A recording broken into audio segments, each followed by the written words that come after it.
Comienzo formal, audiencia convocada por el Tribunal Superior de Justicia en los términos del artículo 6º y siguientes de la Ley 402, en los autos expediente número 6153-08, caratulado Ministerio Público, Asesora General Tutelar de la Ciudad de Buenos Aires, contra Gobierno de la Ciudad de Buenos Aires, sobre acción declarativa de inconstitucionalidad. Primero, pedimos que teléfonos celulares, beeper u otros elementos electrónicos se apaguen y vamos a pedir que por secretaría se nos indique las partes del proceso que se hallan presentes. Se encuentran presentes por la parte actora la doctora Laura Cristina Musa, asesora general tutelar de la Ciudad Autónoma de Buenos Aires. Por el Gobierno de la Ciudad, demandado en autos, el doctor Ramiro Moner Sanz, procurador adjunto de Asuntos Patrimoniales y Fiscales a cargo de la Procuración General de la Ciudad, el licenciado José Luis Acevedo, subsecretario de Fortalecimiento Familiar y Comunitario del Ministerio de Desarrollo Social del Gobierno de la Ciudad de Buenos Aires, y el letrado doctor Fernando José Conti. Por el Ministerio Público Fiscal, el fiscal general adjunto, doctor Rubén A. Pereira. También están presentes los asistentes oficiosos admitidos por el tribunal, doctor Gustavo Maurino, letrado apoderado de la Asociación Civil por la Igualdad y la Justicia, el señor Diego Ramón Morales, en representación del Centro de Estudios Legales y Sociales, con patrocinio letrado de la doctora Carolina Firestein, la doctora Alicia Pierini, defensora del pueblo de la Ciudad de Buenos Aires, y el señor Facundo Martín Di Filippo. Como una pequeña reseña del objeto procesal, diremos que la actora promueve en los términos del artículo 113, inciso segundo de la Constitución de la Ciudad Autónoma de Buenos Aires, demanda tendiente a que se declare la invalidez constitucional y la pérdida de vigencia de las siguientes normas del decreto número 960 del año 2008, sancionado el 4 de agosto de ese año, en tanto implica una violación a la prohibición de regresividad.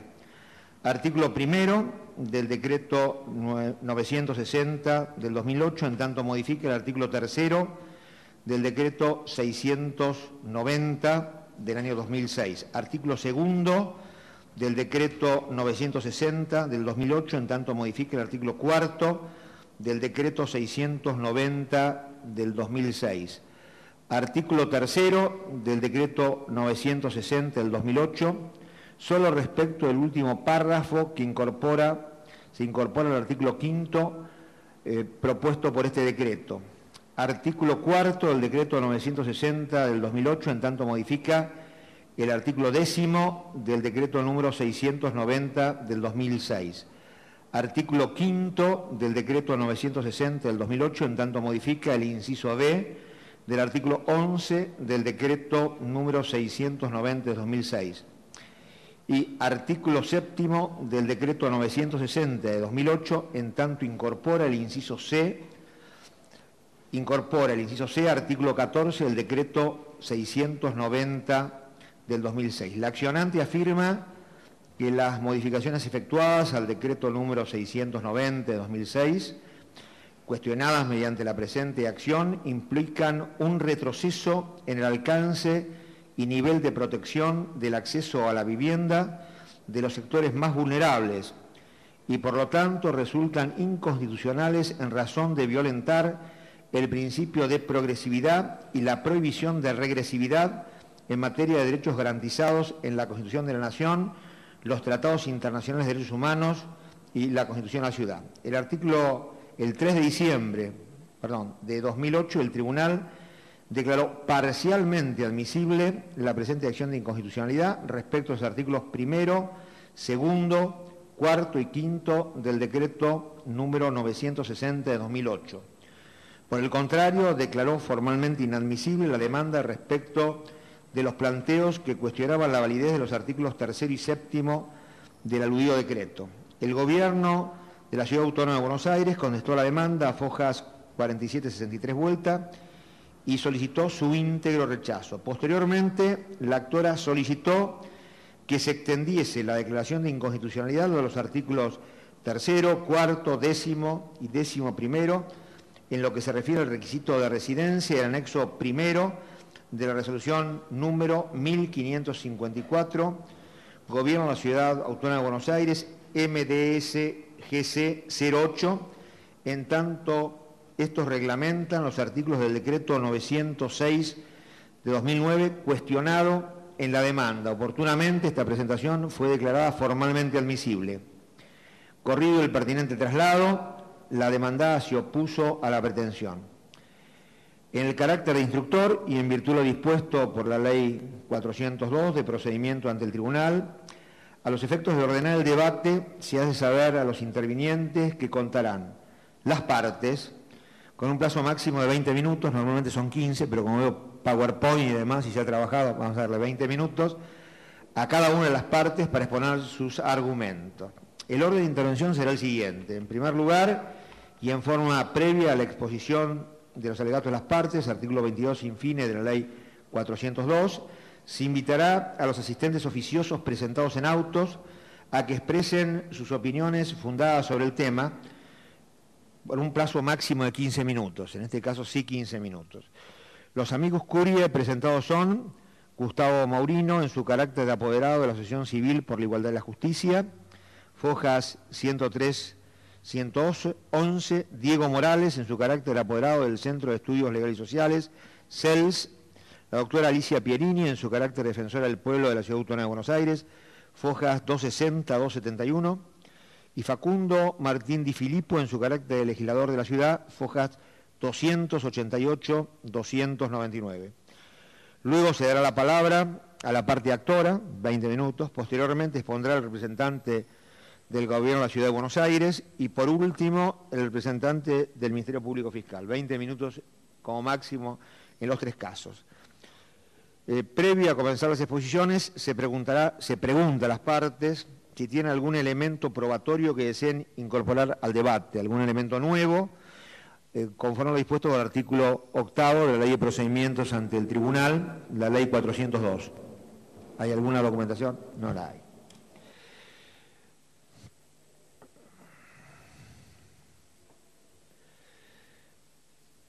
Bueno, en estas condiciones podría comenzar la exposición. Gustavo Marino, en su carácter de apoderado de la Asociación Civil por la Igualdad y la Justicia. Buenas tardes, mi nombre es Gustavo Maurino. Soy apoderado de la Asociación Civil por la Igualdad y la Justicia, una organización sin fines de lucro cuya misión institucional consiste en contribuir al fortalecimiento de las instituciones democráticas y la defensa de los derechos fundamentales de personas y grupos desaventajados en la Argentina. Mi intervención tratará de sumarizar y en todo caso expandir en alguna medida el aporte que tratamos de hacer con nuestra presentación escrita en relación con el contexto de trascendencia del caso que el tribunal debe resolver y en particular con algunos comentarios o énfasis sobre ciertos aspectos de las normas controvertidas en el caso. En relación con el contexto institucional y la trascendencia del caso, lo que queríamos marcar en esta participación, en primer lugar, es resaltar quiénes son las personas a las cuales este sistema de emergencia habitacional está destinado a honrar en sus derechos. Porque está claro que se trata de una regulación del derecho a la vivienda, pero es especialmente relevante a nuestro juicio señalar que los destinatarios de este proyecto, de este sistema de gestión de los derechos, son aquellos que están en la peor de las situaciones imaginables posibles en relación con el derecho a la vivienda. Es decir, el ámbito de acción de este programa no es garantizar un derecho o un aspecto sustantivo ni adicional del derecho a la vivienda, sino el más básico umbral, digamos, o garantizar que nadie caiga de un umbral básico como es tener un techo o posibilidades de acceder a un techo donde eventualmente organizar mínimamente su vida familiar. En este sentido, quisiera marcar que dada la práctica del Estado, por ejemplo, las personas que viven en villas de emergencias no son consideradas personas en una situación de calle por el gobierno de la ciudad. Es decir, la situación de las personas candidatas a este grado de protección en sus derechos son aquellas que viven peor que en las peores condiciones de asentamientos que tiene nuestra ciudad de Buenos Aires. Y marcar esto a la hora de analizar la constitucionalidad del sistema legal impugnado nos parece relevante porque a nuestro juicio la mirada del tribunal debe ser especialmente exigente en este caso. Está discutido en este caso el estándar con el cual debe ser juzgado la evaluación de constitucionalidad y más allá de los principios generales sobre derechos sociales y regresividad o provisión de regresividad, el hecho de que la situación que este programa atiende es la más urgente que uno puede imaginar respecto de la vivienda, hace a nuestro juicio una diferencia relevante a la hora de analizar el estándar o de definir el estándar.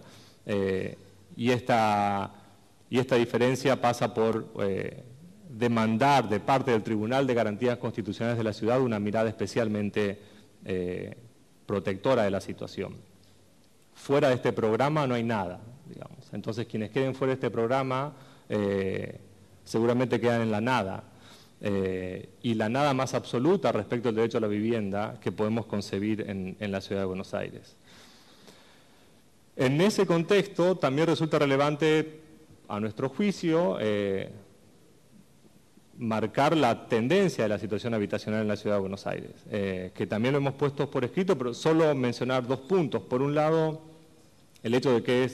que la emergencia habitacional no ha decrecido en términos sociales o de percepciones sociales, más allá de la ausencia de números actuales, digamos,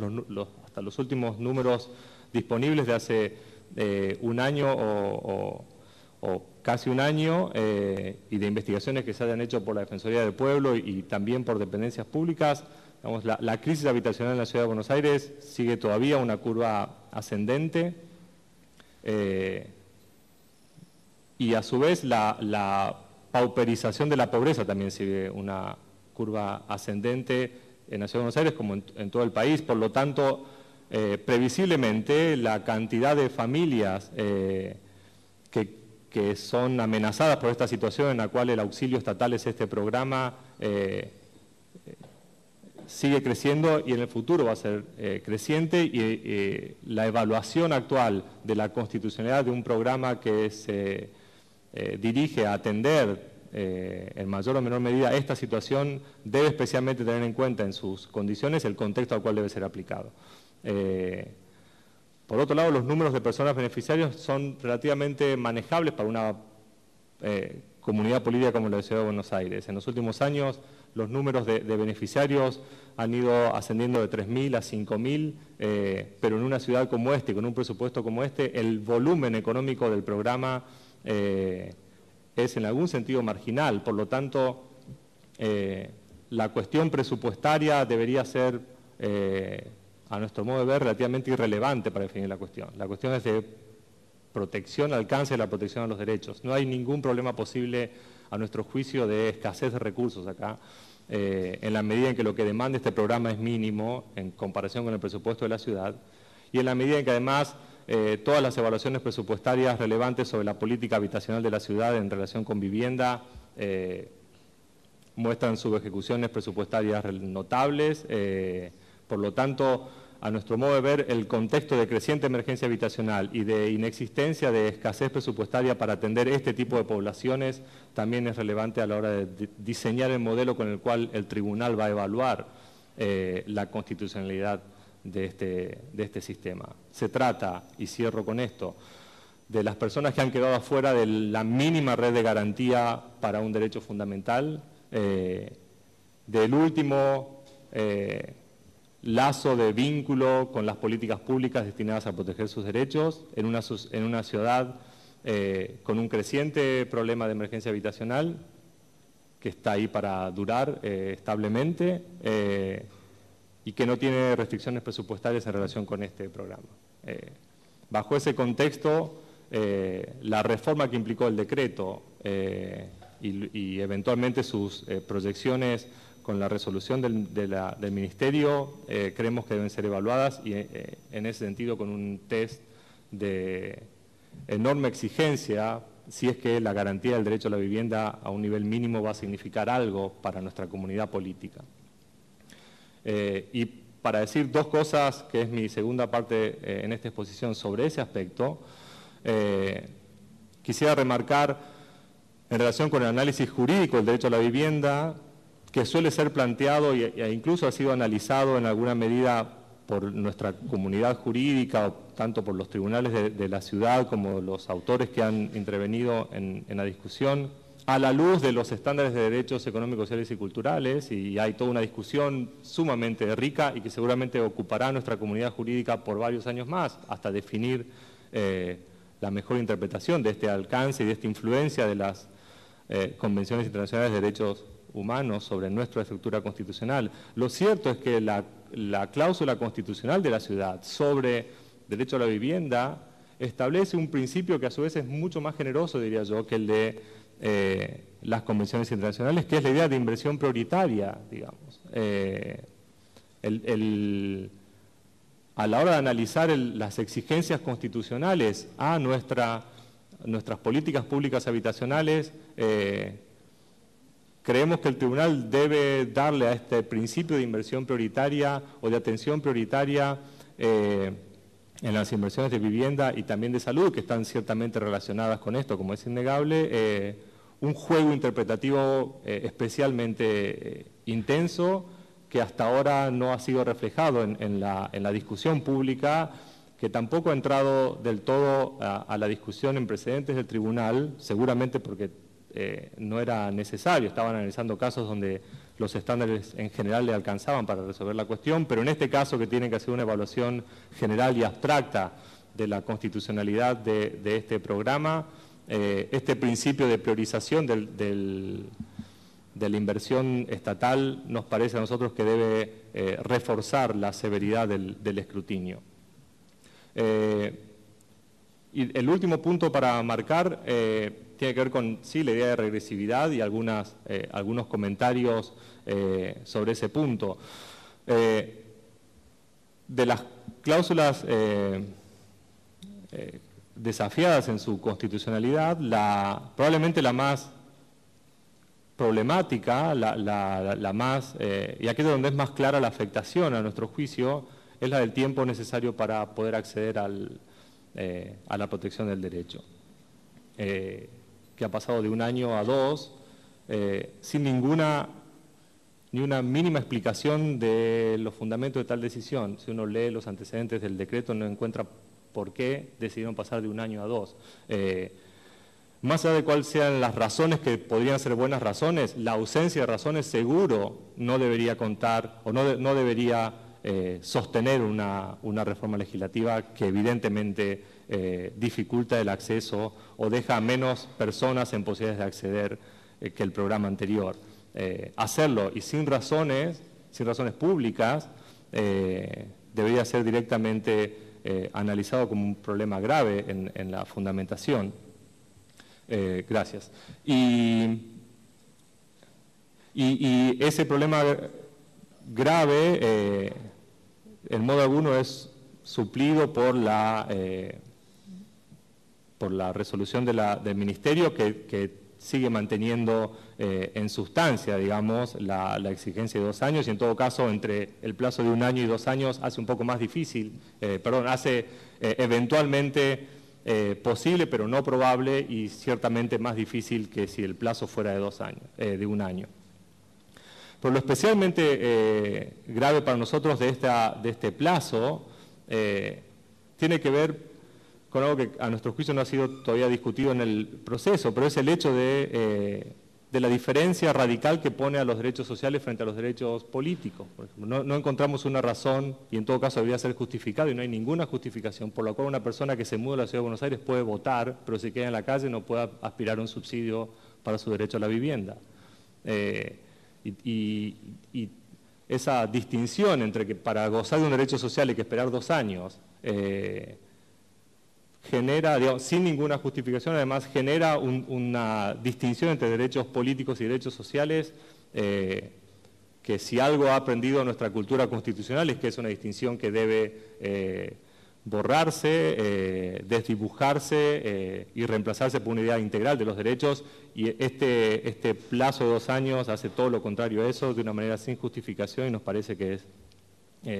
lo que hay en el medio son algunos cientos o miles de familias con niños que van a quedar en la calle sin ayuda, digamos. O sea, y ese aspecto nos parece una tragedia que no supera, digamos, que nuestra Constitución de la ciudad no consiente. Me quedan 4 minutos, ahora me debe quedar 1, así que la remarcación final es, sobre todo pensando en que su decisión va a impactar en la vida de miles de familias, no en el corto plazo, sino probablemente de manera estructural. Entre estas familias hay, en todas ellas, sabemos que los niños son especialmente vulnerables. Cualquiera sea el juicio que tengamos o que puedan tener sobre las razones que han llevado a una familia a quedar en situación de calle, los derechos fundamentales de los niños no tienen que sufrir. El Estado no debería siquiera preguntar o analizar las razones por las cuales una familia quedó en esta situación, pero el hecho es que especialmente los derechos de niños requieren una protección prioritaria. En relación con la vivienda esto está más que claro, y esos aportes son los que queremos hacer para, en todo caso, contribuir al juicio que debe hacer el tribunal. Gracias. Muchas gracias. Le vamos a pedir a señor Diego Morales, apoderado del CELS, que pase a ocupar. Doctor, yo designé a la doctora Carolina Fragel para la presentación oral. Está habilitado, se lo entrega al secretario. Sí, bueno, hará la presentación oral.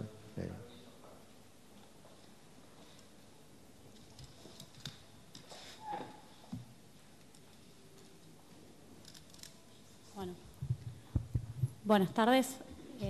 Bueno, yo entonces vengo en representación del Centro de Estudios Legales y Sociales, y mi intención en esta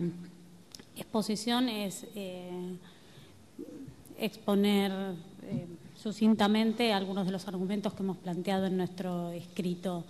de amicus curiae al tribunal, básicamente en lo referido a la necesidad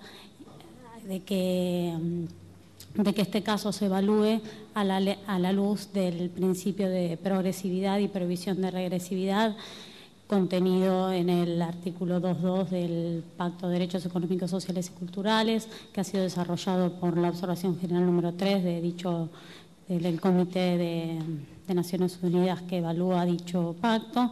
así como está receptado en nuestra Constitución Nacional en los artículos 75, inciso 23, 19, inciso 22, y en la Constitución de la Ciudad en el artículo 31, que se refiere específicamente a la progresividad en materia de derecho a la vivienda, ¿no? Y este principio también ha sido receptado por jurisprudencia de la Corte Suprema Argentina y otros tribunales de renombre internacional. Entonces, sucintamente, creo que no necesita mucha más explicación, poner manifiesto este principio que implica la obligación de avanzar progresivamente en la justicia social y en la protección cada vez más amplia de los derechos sociales reconocidos en los pactos y nuestras constituciones, y que conlleva asimismo la prohibición de tomar medidas que a posteriori restrinjan, limiten o deroguen el grado de protección alcanzado, ya sea a través de una norma, un reglamento o la Constitución, ¿no? Entonces, partiendo de esa base, creemos que este principio, junto con la obligación en materia de derechos sociales de tomar medidas de especial protección a grupos en situación de especial vulnerabilidad, estos dos son los principios que se combinan y son de aplicación en este caso. Creemos que así como, digamos, este principio de progresividad y prohibición de regresividad tiene un campo de aplicación que es el campo de aplicación normativa. Simplemente, así como en materia laboral o en materia penal se evalúa la ley penal más benigna o la ley laboral más protectoria y esa es la que vale, en materia de derechos sociales también se evalúa una norma en comparación con la otra y si la norma posterior restringe, limita o deroga derechos que estaban protegidos anteriormente, en principio esta norma se sospecha inconstitucional por regresiva en su protección a derechos sociales. Máxime cuando la modificación normativa impacta negativamente en grupos o desprotege grupos en especial situación de vulnerabilidad, ¿no? Entonces, no nos cabe duda que insistimos con que las normas cuestionadas por la Asesoría General Tutelar del Decreto 960 constituyen una regresividad respecto del Decreto 690, así como dijo Gustavo Maurino antes, limita la cantidad de gente que puede acceder al programa, aumentando los requisitos para el ingreso, restringe el universo de posibles beneficiarios, pasa de exigir 1 año de residencia a exigir 2 años, supone que las personas tienen que estar efectivamente en situación de calle.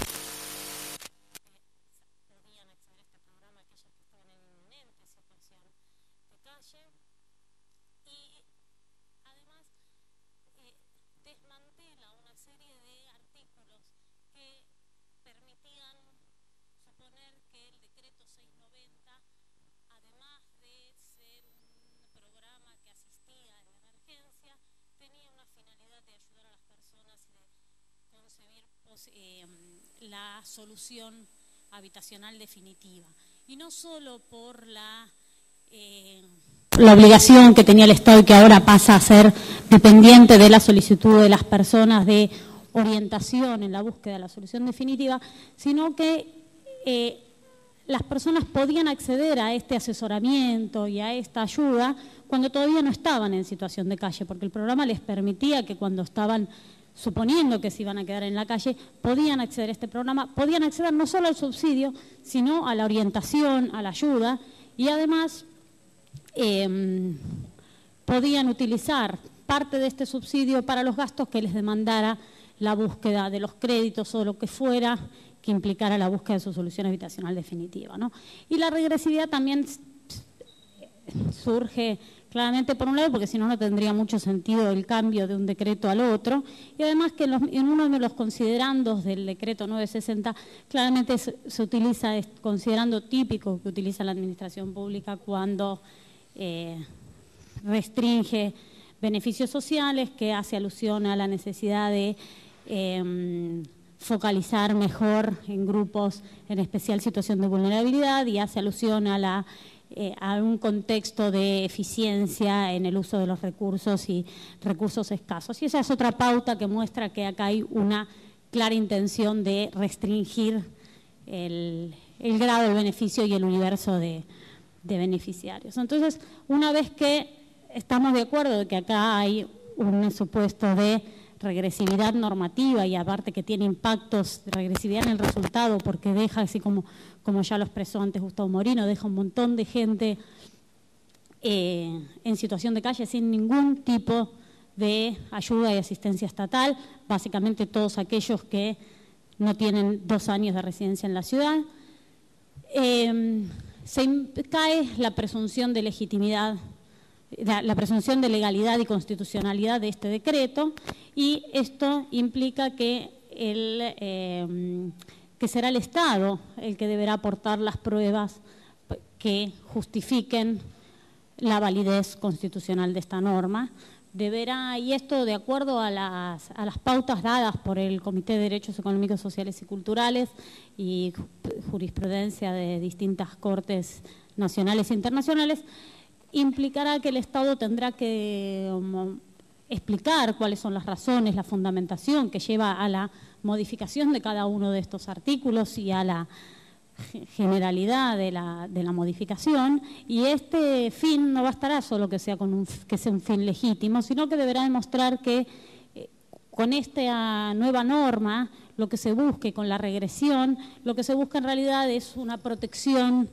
digamos, se logra o se busca una protección más eficiente o mejor de otros derechos sociales o de la totalidad de los derechos sociales y en un contexto de la utilización del máximo de los recursos disponibles. Entonces, estas dos cosas se le exige al Estado que muestre que ha utilizado el máximo de los recursos disponibles y que la finalidad buscada en realidad es se busca proteger otros derechos y un fin público de importancia como el que tenía el 960, que era el 690, que era brindar protección a las personas de mayor situación de vulnerabilidad. Por otro lado, no bastará solo que se expliquen estos fines, sino que se deberá demostrar que la medida adoptada para atender estos fines ha sido la medida menos lesiva posible a los derechos en juego. Y acá es importante que tengamos en cuenta, por un lado, que hay más de un 13,9% de la población de la Ciudad de Buenos Aires que está en una situación de precariedad habitacional, con amenaza permanente de ser desalojada, quedada en la calle, se les inician constantemente, digamos, ha crecido considerablemente el número de procesos penales de usurpación por el cual se intenta que estas familias dejen sus viviendas y estas familias a la vez se encuentran en esta disyuntiva que no tienen, que como una cuestión medio extorsiva, que la única manera de que el Estado las proteja es dejándose desalojar y que recién cuando estén en situación de calle entonces el Estado les va a dar este subsidio, ¿no? Entonces, esta es una medida sumamente gravosa para los derechos y la dignidad de las personas y debe evaluarse esta alternativa elegida frente a otras alternativas posibles, evaluando cuál es el fin que dice el gobierno que buscó al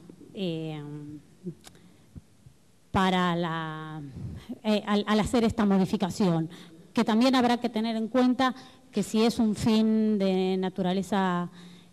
fiscal, que no bastará con que sea un mero fin de naturaleza de eficiencia en el uso de los recursos o de una política fiscal, máximo en el contexto que planteaba antes Gustavo Maurino de subejecución de los recursos presupuestarios y del escaso monto que dedica el gobierno de la ciudad, la escasa proporción del total del presupuesto de la ciudad al presupuesto destinado a vivienda. Entonces, el tribunal, al evaluar la legitimidad y constitucionalidad de este decreto, deberá tener en cuenta esto, partir de la presunción de la ilegitimidad y evaluar las razones que da el gobierno con esta visión, con esta lupa más estricta, donde se deberá probar que no había otras alternativas posibles, que el fin buscado es un fin protectorio de otros derechos en la totalidad de los derechos y en el uso del máximo recursos disponibles, y también evaluando que la validez constitucional de hacer pesar políticas de índole fiscal o de eficiencia en el uso de los recursos sobre sectores que están en una situación de grave vulnerabilidad social, como son todos aquellos que tienen una situación de tenencia precaria sobre sus viviendas o aquellos que están en situación de calle y no cumplen con los 2 años de residencia en la Ciudad de Buenos Aires. Con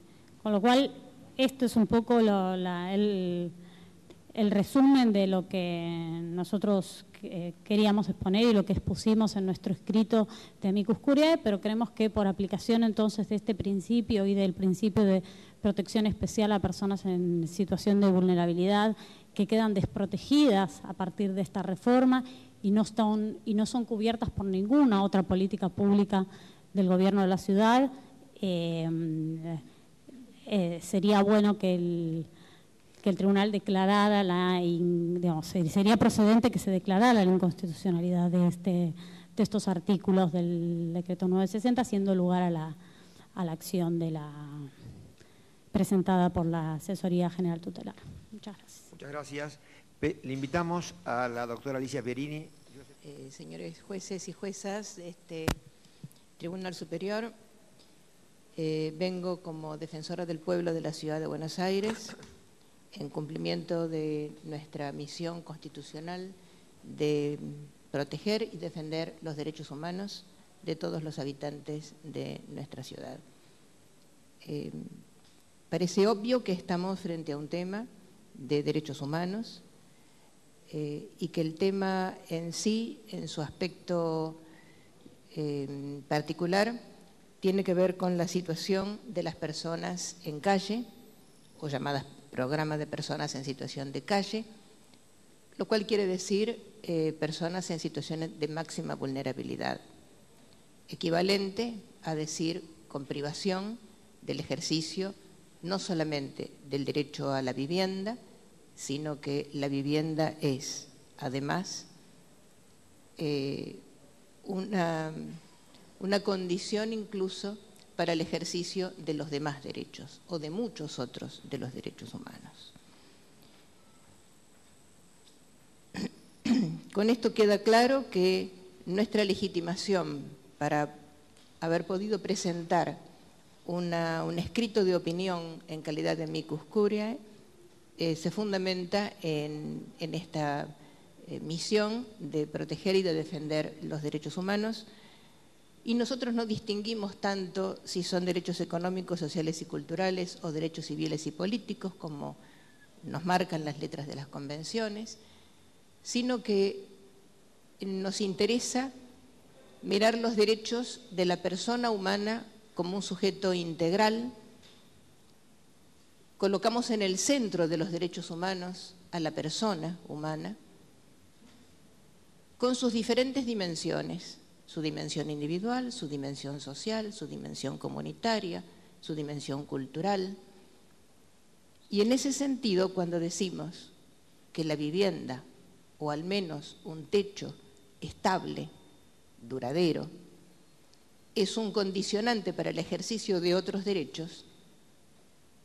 estamos diciendo también que esa persona humana, con todas sus dimensiones, se encuentra en una situación crítica, en una situación de vulnerabilidad para el conjunto de sus derechos, y que específicamente, en el caso que nos atañe, se conceptualiza como el derecho a la vivienda parte de los derechos económicos y sociales. Por esa razón es que en el escrito presentado ante este tribunal, que obra de fojas 260, fojas 271,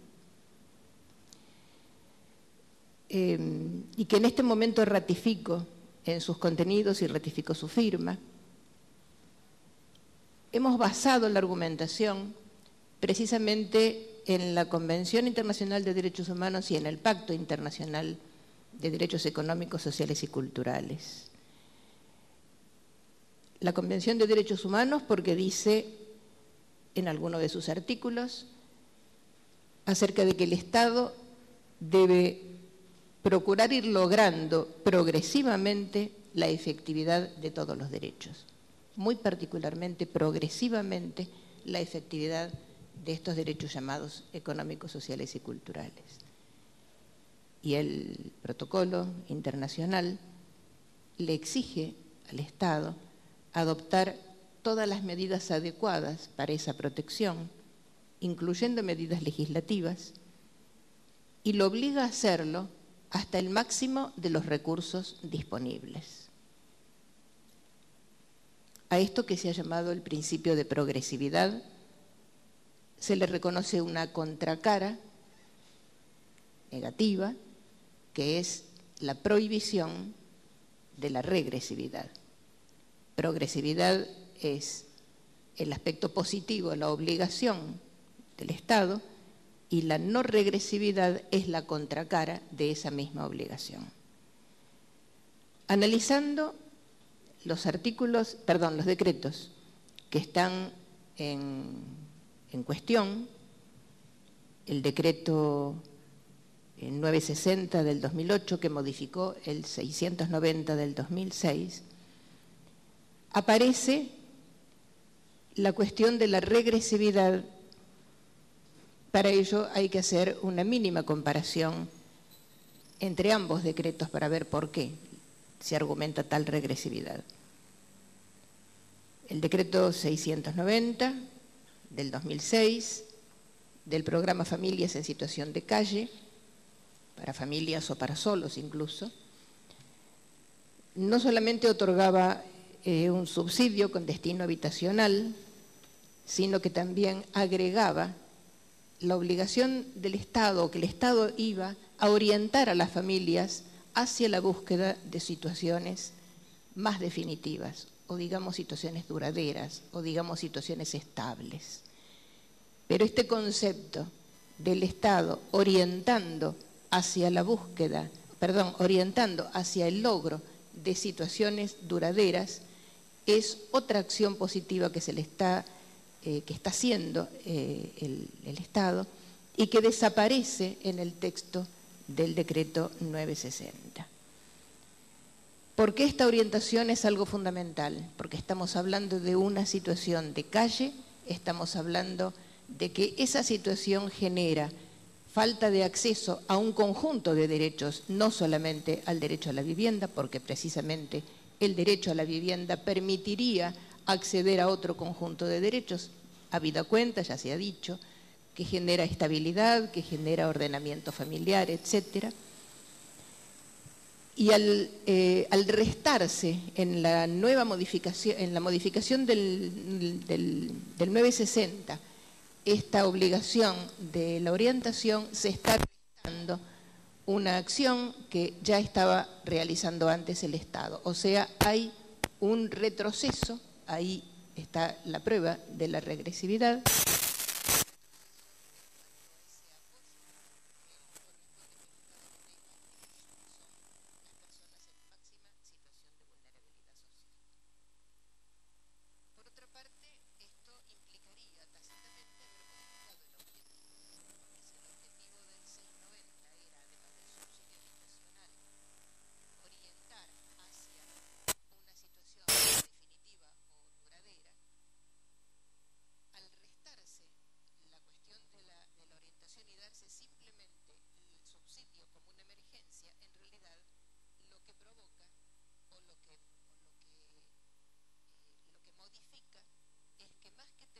A salir de esa situación hacia una situación mejor, un escalón mejor,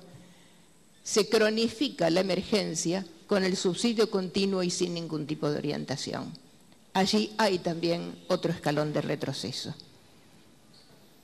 El tercer escalón de retroceso está en que prácticamente se exige que esa familia o persona en situación de calle esté ya con el daño efectivo ocasionado, eliminando toda posibilidad de prevenir. Cuando hay un desalojo inminente, por ejemplo, parece que hay que esperar que se haga el desalojo, que la gente quede en la calle y que luego inicie el trámite, porque el 960 obliga a que esté en situación efectiva. En materia de derechos humanos no hay que esperar a que se vulneren, hay que tomar medidas previas y eso también es una obligación del Estado. Esperar que se haga un desalojo, cuando sabemos que muchos desalojos se hacen en día viernes, por ejemplo, a que recién el lunes esa familia tenga que presentar la solicitud que va a tener su tramitación administrativa correspondiente, es realmente el tercer retroceso porque obliga ya por un mandato normativo a que la gente se quede en la calle cuando está desalojada y no permite que habiendo una inminencia de situación de calle, probada obviamente, ya se pueda implementar el régimen del subsidio. Y por último ya se ha señalado que se exigen 2 años de residencia en lugar de 1 como estipulaba el 690. En realidad, lo que nosotros vemos es que a lo largo de los últimos años, si empezamos a mirar desde la ordenanza del año 97, que permitía el alojamiento en hoteles, que subsidiaba el alojamiento en hoteles, que en realidad subsidiaba al hotelero, y que finalmente nosotros incluso desde la Defensoría hemos cuestionado esa solución una solución rápida que también cronificaba y que además abría espacio a que no solamente hubiera un circuito de hoteles, entre comillas, beneficiado por esta norma, sino que los hoteles habían comenzado a ser verdaderamente indignos. Y por esa razón se va modificando, pero se va modificando sobre la base de dar subsidio para alquiler. Primero se daba por el decreto 895 del 2002, el subsidio de 1.800 pesos para alquilar y un subsidio mayor en el caso de que fuera para iniciar un trámite de vivienda definitiva. El programa de apoyo habitacional del decreto 1234 del 2004, sin que podamos aplaudir que las políticas sociales de la ciudad hayan sido maravillosas y que hayan resuelto los problemas sociales. Lo cierto es que nunca se había retrocedido, siempre había un paso más.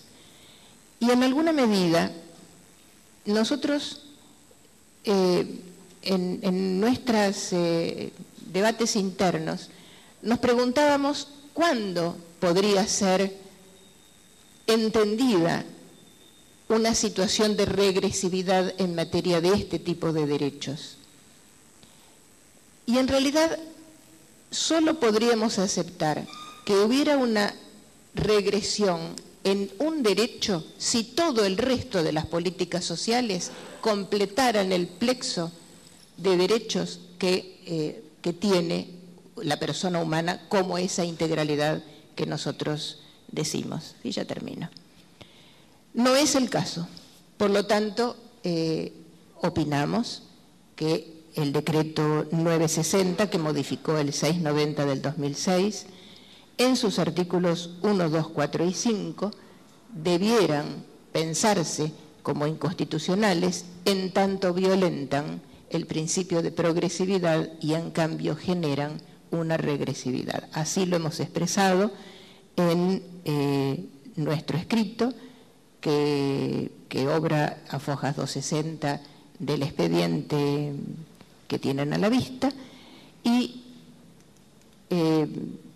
solicitamos a este tribunal que tomen en cuenta esta opinión amiga al tiempo de decidir. Gracias. Mi amable doctora Alicia Pierini, le pedimos como consultor oficioso que se acerque al estrado Facundo Martín Di Filippo. Muchas gracias. Buenas tardes. Me gustaría poder dar un marco en el cual se encuentra la política habitacional de la Ciudad de Buenos Aires. Me parece que es un dato importantísimo a la hora de poder analizar una resolución al conflicto que plantea la Asesoría General Tutelar, dado que, como bien lo planteaba la defensora del pueblo, podría llegar a concederse el retroceso de un derecho en el marco del mejoramiento de otro tipo de políticas públicas, cosa que a las claras no sucede en la Ciudad de Buenos Aires. Desde el año 2004 existe la ley 1408 que declara la emergencia habitacional en la Ciudad de Buenos Aires.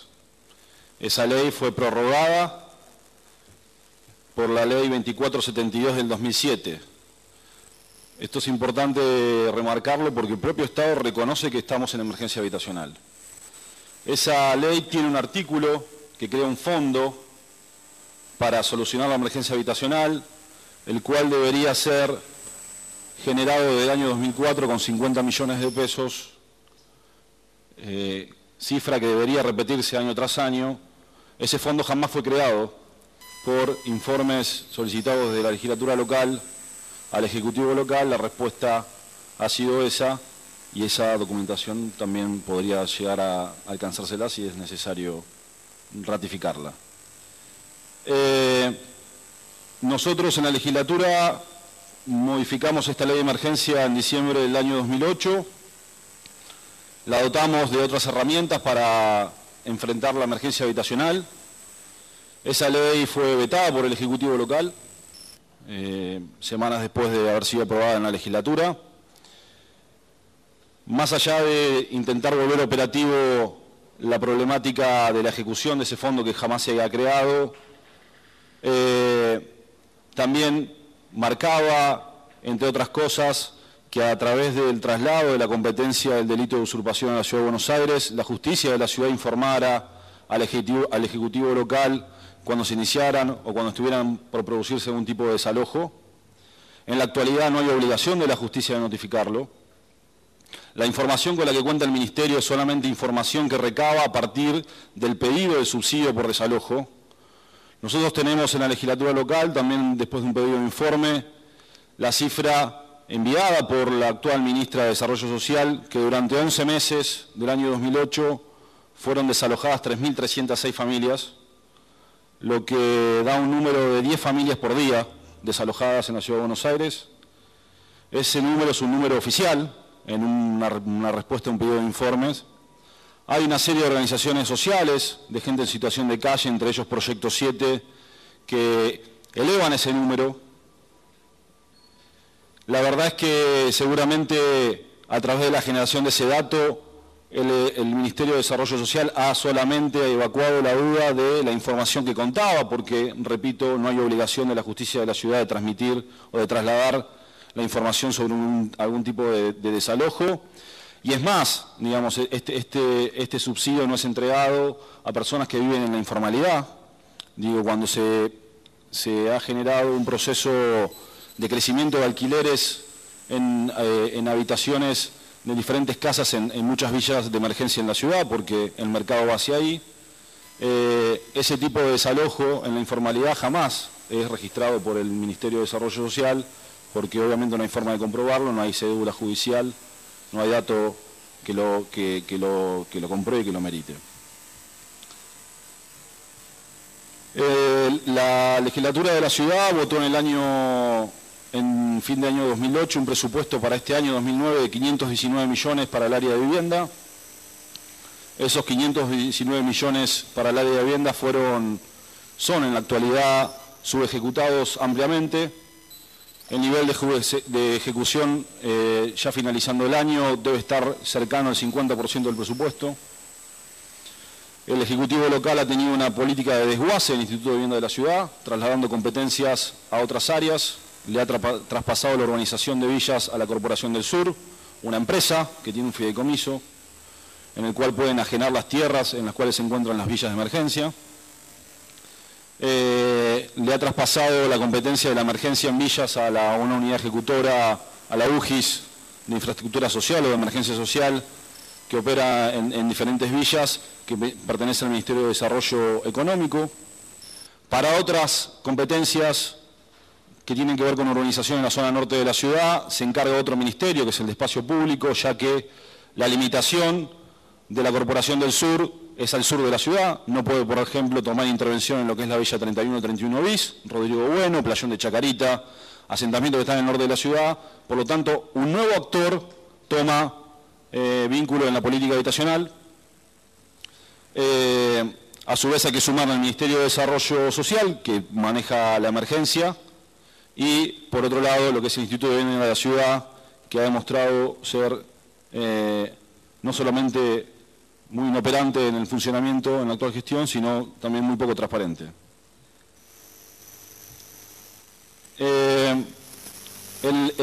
Hay un propio censo del Ejecutivo local, del Ministerio de Desarrollo Social,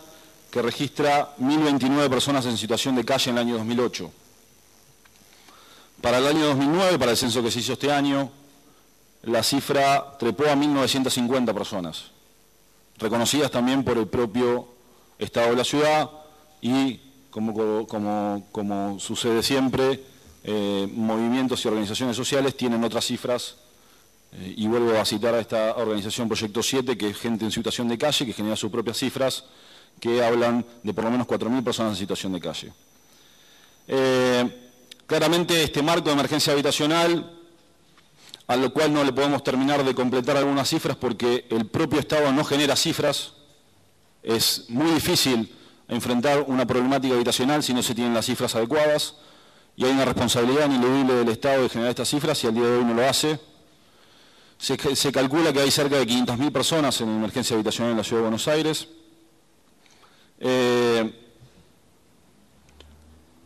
Con respecto específicamente al 960 y a la actual gestión,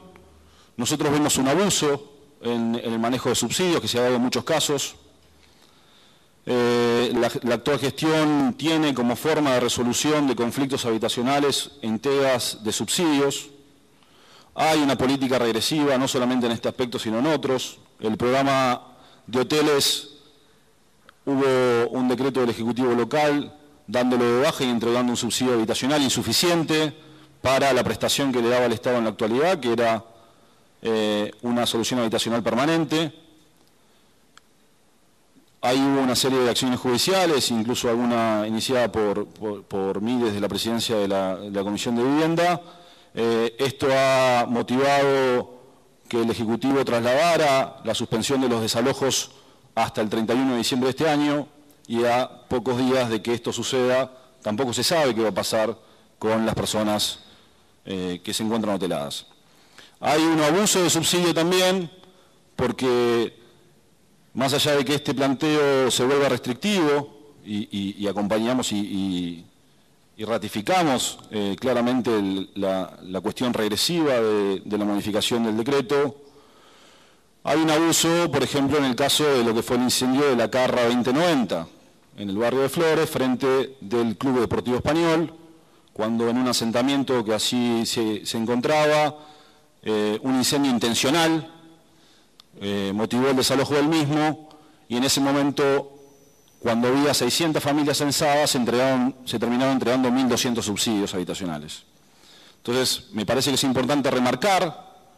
por un lado, la restricción que se plantea en el marco normativo de la entrega de subsidio, y por otro lado el abuso y la falta de control en la entrega de subsidios, como lo muestra ese caso. Un dato operativo que me parece que es importante reflejarlo, porque vuelve en carne y hueso la restricción que plantea esta modificación,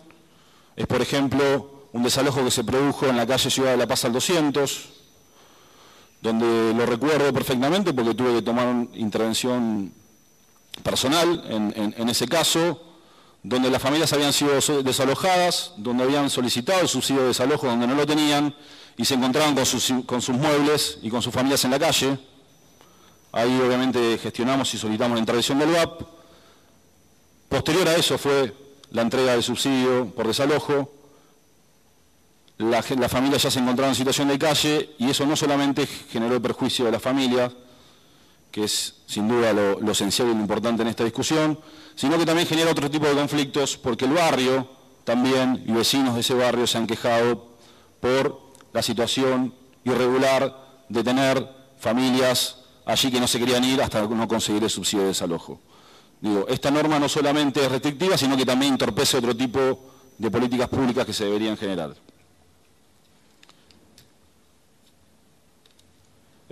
La modificación que ya se había hecho mención con respecto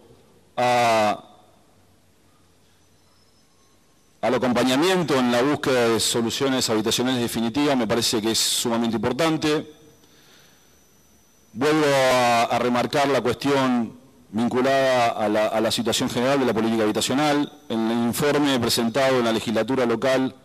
por el presidente del Instituto de Vivienda de la Ciudad, ha enunciado que el Instituto de Vivienda ha entregado 89 créditos individuales durante el presente año. 89 créditos individuales para solucionar emergencia habitacional, cuando hablamos de 500.000 personas en emergencia habitacional. Y después de tener un presupuesto de 519 millones aprobado. Presupuesto que se ha acotado, lamentablemente, y claramente en una forma también restrictiva de la visión de la política habitacional. La legislatura ha aprobado ese presupuesto para el año próximo en 407 millones, lo que marca un retroceso muy fuerte. Me parece importante también remarcar lo burocrático que se vuelve a conseguir el subsidio de desalojo para las familias. Más allá de la burocracia lamentable, pero normal del Estado de la ciudad, hay una serie de requisitos donde se descentraliza los pedidos e informes técnicos de asistentes sociales o de trabajadores sociales al barrio donde vive la familia, cuando la misma Dirección General de Atención Inmediata tiene personal calificado para hacerlo. Esto vuelve burocrático el pedido, más allá de reiterar y hacer propias muchas de las manifestaciones que nosotros tenemos en la legislatura local, en la Comisión de Vivienda, con problemas de maltrato permanente por parte de las autoridades que ejercen las funciones en esa dirección. Solamente para finalizar, también hacer hincapié y recordar que creemos que el artículo 30 del Pacto de San José de Costa Rica es muy claro y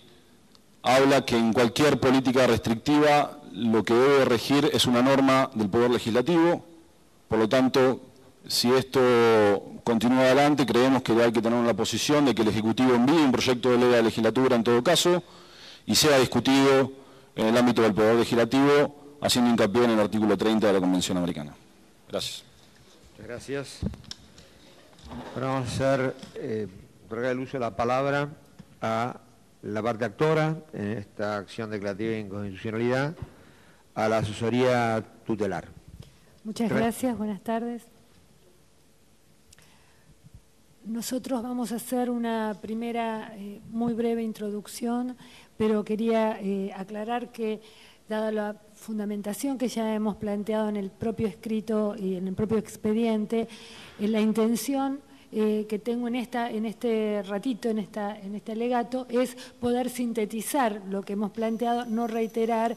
Hay muchísimas citas y aportes que hemos realizado que no voy a reiterar, sino que quiero ahora focalizar estrictamente en la solicitud que hacemos al Superior Tribunal. Este análisis que vamos a hacer de los artículos que estamos impugnando, los vamos a realizar en base a estos 4 ejes: el enfoque de derechos, la regresividad normativa, la infantilización del déficit habitacional y la debilidad, o más bien la falta de alternativas de la oferta programática fuera del decreto 690.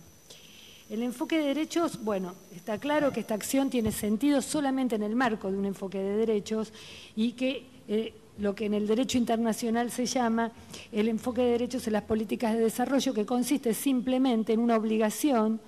estricta que tiene el Estado a la hora de diseñar, planificar o gestionar políticas sociales, y entre ellas la política de vivienda. Y debe tener en cuenta en ese caso, en ese diseño y en esa ejecución de políticas, los mandatos del derecho internacional cuyas fuentes hemos planteado a lo largo del expediente, pero que básicamente no puede dejarse de hacer lugar y repetir a la especial protección de grupos vulnerables y, en el caso nuestro y la función específica de la asesoría tutelar,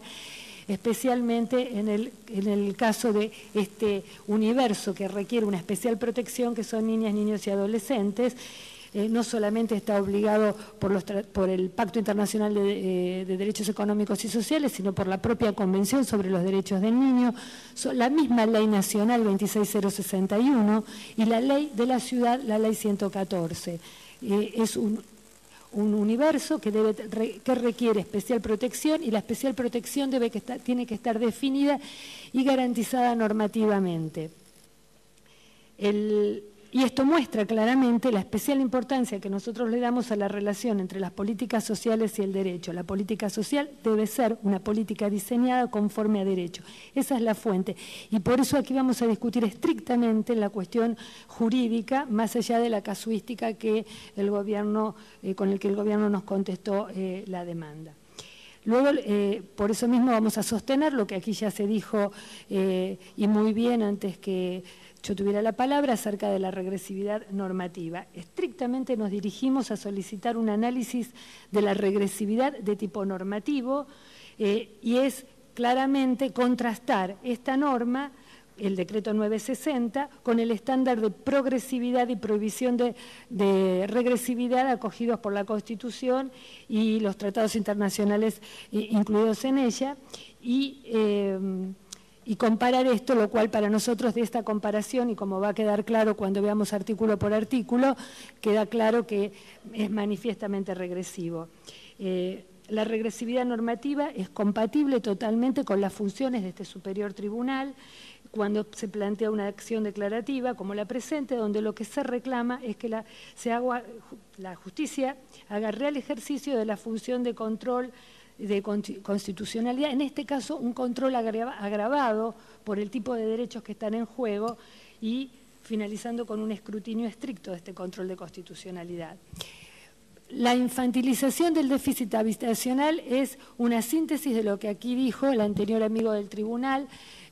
quien fuera presidente de la Comisión de Vivienda de la legislatura, con los datos que dio, que en ese marco en el que él planteó tenemos que imaginar que el 70% de los hogares pobres de esta ciudad, en estos números que él daba, de esos hogares pobres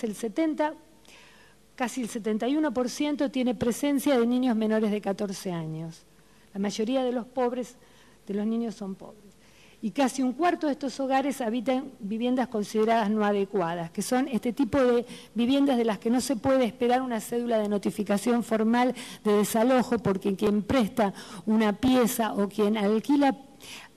espacios, cubículos en las villas miserias de esta ciudad no tienen normalmente acceso a un juicio de desalojo. Ese es el fuerte y así es como van terminando los precarios, incluso ahora los precarios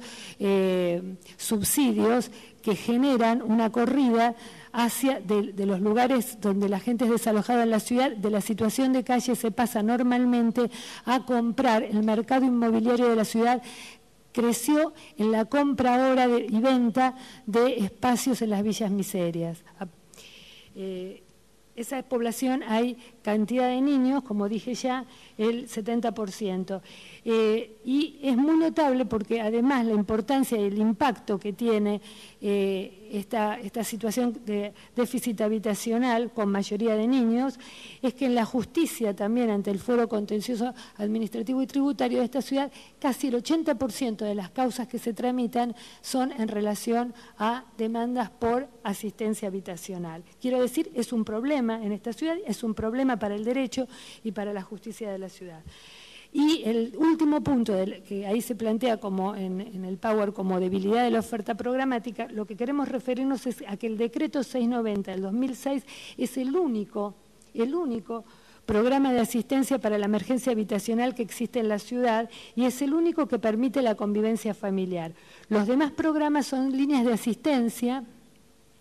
que desmembran a la familia, es la institucionalización de chicos en lo que se ha llamado lo que se ha dado en llamar hogares, que son instituciones de guarda, o paradores. Estos lugares no permiten la convivencia familiar. Claramente no es subsidio para emergencia habitacional, que son depósitos momentáneos para una situación emergencial que debería durar días nada más. Incluso tanto la Ley de Infancia 114 como la 26061 nacional plantean como la última ratio que un gobierno disponga la internación de niños. Debe agotar y debe fundar en cada una de esas medidas que se tomen de internación que agotó previamente todos los recursos. No podría nunca agotarlos si el que rigiera fuera en adelante este 960 como se ha reformado al 690, con lo cual el impacto y el agravamiento de las condiciones en el cumplimiento de los derechos de los niños más pobres de esta ciudad sería exponencial. El gobierno de la ciudad se ha caracterizado por una constante omisión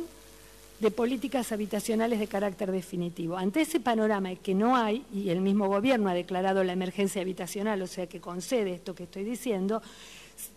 no puede, por lo tanto, degradar la única herramienta que tenía para enfrentar este problema, esta emergencia que el mismo gobierno declara. Y además hemos hecho un análisis que hemos circulado a todo el Poder Judicial, por lo menos, y a los efectores de las políticas públicas, un análisis desde la asesoría tutelar sobre el impacto en materia de políticas sociales para la infancia, incluida la habitacional, del nuevo presupuesto elaborado y votado por la legislatura. De ese presupuesto no surge un cambio estructural en temas de política habitacional. Quiere decir que lo que tenemos es la emergencia habitacional, teníamos un decreto y ahora la regresión en la norma que va a utilizar y que está utilizando el gobierno de la ciudad. Vamos ahora a analizar entonces una comparación entre lo establecido en la versión original del decreto 690 y la versión actual modificada por el 960. Y lo vamos a hacer en relación a 4 objetivos del programa. Al análisis de la normativa impugnada, los objetivos del programa, por un lado, la población destinataria del programa y el destino del subsidio. Esos son los 3 ítems que vamos a analizar cómo atraviesan en los artículos que se reforman. El artículo 3 de la versión original decía que el programa de atención para familias en situación de calle tiene como objeto el otorgamiento de subsidios a fin de brindar asistencia a las familias de situación de calle, fortaleciendo el ingreso familiar. Y como segundo ítem, que fue muchas veces reconocido por este superior tribunal, la orientación a la búsqueda, que era otra facultad que se autoimponía el gobierno, otra obligación. El gobierno se imponía en este artículo 2 obligaciones: otorgar el subsidio y orientar a la búsqueda de estrategias de solución a la problemática habitacional. Este objetivo, que implicaba una intervención como estratégicamente destinada a orientar una solución definitiva, fue utilizado, fue por un lado sostenido por el superior tribunal en más de una causa, donde incluso cuando se terminaba el plazo que había dado el gobierno de la ciudad y las condiciones no habían cambiado, se sostenía la obligación del gobierno. En este mismo tribunal se ha planteado la obligación del gobierno de continuar con la prestación porque no había cumplido con el segundo objeto del 960, que era orientar a la búsqueda de estrategias de solución permanentes. Ahora bien, en la versión actual se establece que el programa otorga un subsidio para mitigar, y esta es la primera intervención en la que deja claramente su retroceso. Antes no mitigaba, ahora solo pretende mitigar, que significa suavizar. Mitigar la emergencia habitacional a través de fondos otorgados para cubrir gastos de alojamiento. Como vemos, la versión actual trata de otorgar un subsidio para mitigar y no tiene, y el Estado declina la segunda obligación que se había autoimpuesto, que era la de orientar a la búsqueda de la solución. Y aquí dicta una resolución a nuestro criterio, y después de un análisis muy cuidadoso, absolutamente tramposa. Porque esto, que es un decreto, que no tiene la entidad de una ley de la legislatura, tiene una resolución, una resolución reglamentaria que trata en la letra, y solamente en la letra, de suavizar esta denuncia que se realizó desde un primer momento de regresividad. Entonces, maquilla la regresividad diciendo que crea un equipo de seguimiento para asesorar y orientar para superar la emergencia a solicitud expresa siempre de la persona que lo solicita. Esto implica, por un lado, esto que decimos allí, una intervención parcial, focalizada, regresiva y asistencial, y solo para superar la emergencia. Y la verdad es que la resolución 1554, aunque aparece como con muy buena voluntad, no puede ir más allá de lo que, porque es una resolución que viene a reglamentar al decreto 960, no al anterior 690. Por lo tanto, no puede ir más allá del 960, que ya pone un límite. Es muy florido lo que puede decir la resolución, pero la resolución no puede avanzar sobre el decreto, y el decreto sí pone un tope. Ahora dice, no más la obligación de llegar a una búsqueda de estrategia de solución permanente, sino que dice paliar, dice mitigar es el término, y podrá poner un equipo de seguimiento y asesorará y orientará, pero nada más que eso, sin ninguna obligación. Ha declinado ya la obligación.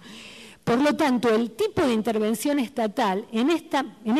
para el ejercicio de este derecho, para la efectivización de este derecho, ha cambiado sustancialmente. Es otra intervención estatal, no es un cambio menor. En términos de,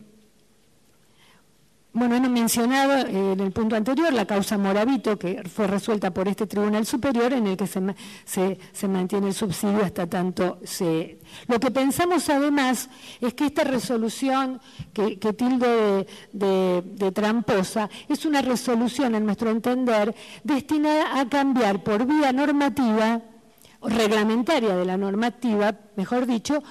la jurisprudencia que está siendo pacífica y sostenida de este superior tribunal.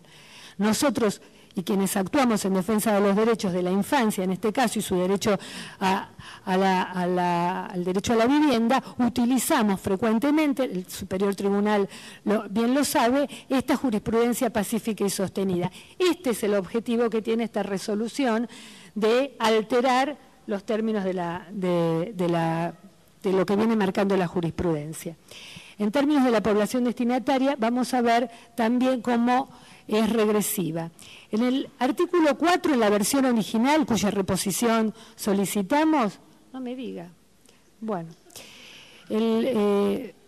dice, voy a ser brevísima, el artículo 4 en la versión original decía que este programa asiste a familias o personas solas en situación de calle, entendiendo a las que se encuentran en inminente situación o desamparo habitacional, o se hallen transitoriamente sin vivienda o refugio por causas de desalojo y demás. Es decir, que la población destinataria en este artículo 4 la versión original, es la población en situación de calle, incluida la que prevé que a fin de mes no va a tener lugar donde vivir o donde llevar sus hijos, o que seguramente va a perder el préstamo de la casa habitación que puede tener. Ambas situaciones, que son un continuo en la vida de las personas, están reflejadas en ese artículo y es a quien va dirigido. Y el Estado asume una obligación preventiva ante la denuncia de alguien que sabe que va a estar en situación de calle. El Estado tomaba esta obligación preventiva. Ahora, en la versión modificada dice que la situación de calle debe ser efectiva y comprobable, no a quienes se hallen en riesgo de ser desalojados. Por tanto, quiere decir que el Estado obliga a que el daño se produzca. Solo si el daño, y estoy hablando de menores de edad además, solo si el daño se efectiviza, si está efectivamente en la calle, viene a ser posible interpelar al Estado para el cumplimiento del artículo. Y esta resolución vuelve a aparecer aquí para suavizar el carácter ostensiblemente regresivo, diciendo que podría eventualmente hacerse una preaceptación, pero solo, es decir, que la gente pueda empezar el trámite previamente, pero solo en el caso de los desalojos judiciales. Es decir, de quienes han podido pagar un alquiler, firmar un contrato y ser sujetos de un desalojo blanqueado, digamos, no como la mayoría de la gente pobre se realiza su desalojo. Sobre todo en una ciudad donde ha habido cantidad de desalojos administrativos. Existía hasta hace poco la UCEP, una unidad que hacía los desalojos administrativos, que ahora está derogada. Quiere decir que sabemos que hay muchos desalojos, la mayoría de los desalojos, no los de la clase media, de las personas que pueden terminar en situación de calle, que no son los desalojos típicos de la clase media y que no van a tener esa certeza judicial de una cédula para poder comprobar. Allí la resolución 1554 francamente se torna inútil. Entonces aquí es la segunda regresividad clara normativa, porque reduce el universo de los destinatarios y además omite la prevención y exige un daño. Imagínense en esto mismo en la política de salud. Podría decidirse que la gente llegue cuando está segura que se va a morir a un hospital público y que no lo haga antes. El tercer ítem que genera una clara regresividad es el tema de las prestaciones, el destino del subsidio. Está aquí. La versión original establecía que el subsidio que se otorgue puede ser destinado para cubrir gastos de alojamiento, gastos emergentes de un crédito que eventualmente podría dar el IBC, 89 en el año por lo menos, gastos para la obtención de una solución habitacional. Como vemos en la versión original, se podían utilizar para algunas soluciones que son definitivas, como por ejemplo pagar en cuotas un crédito o algún tipo de solución habitacional más de tipo permanente. Sin embargo, en la versión actual, la que sostenemos que debe rechazarse, debe declararse su inconstitucionalidad, el artículo 4, modificado por el artículo 10, se convertiría en lo siguiente. Las prestaciones tienen como único destino los gastos de alojamiento y solo excepcionalmente podrían ser para una solución definitiva premio un dictamen que debe dar una comisión y además en un solo y único pago. Una vez más vemos que el decreto es restrictivo porque solo esta solución, y ya deja normativamente aclarado que la solución definitiva es excepcional, no es la norma, es la excepción. Con lo cual, digo, si no hay regresividad,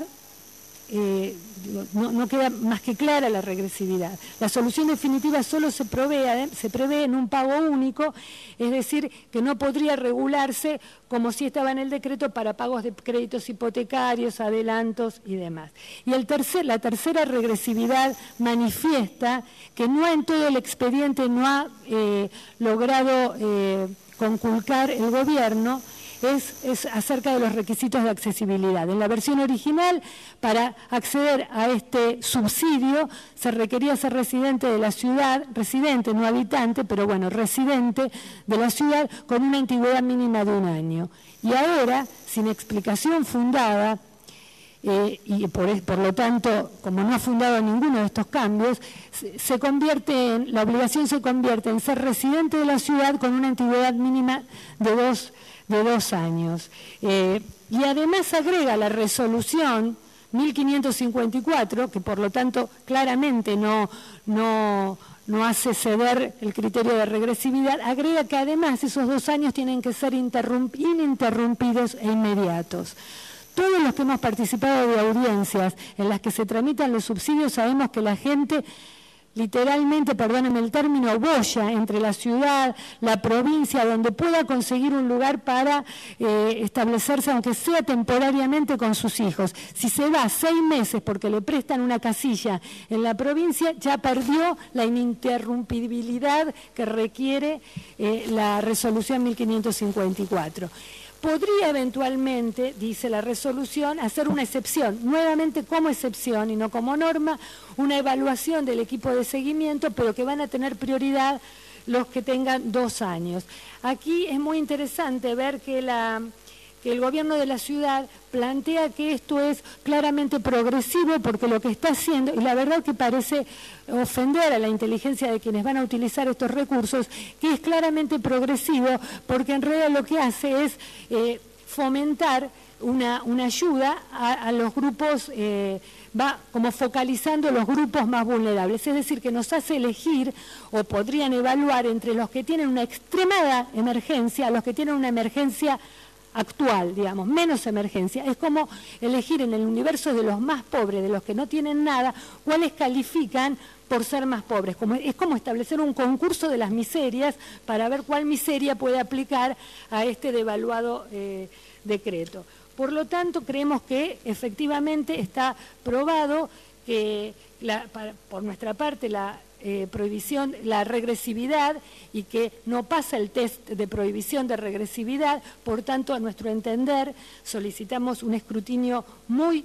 fino en el análisis de esta cuestión, y para nosotros esto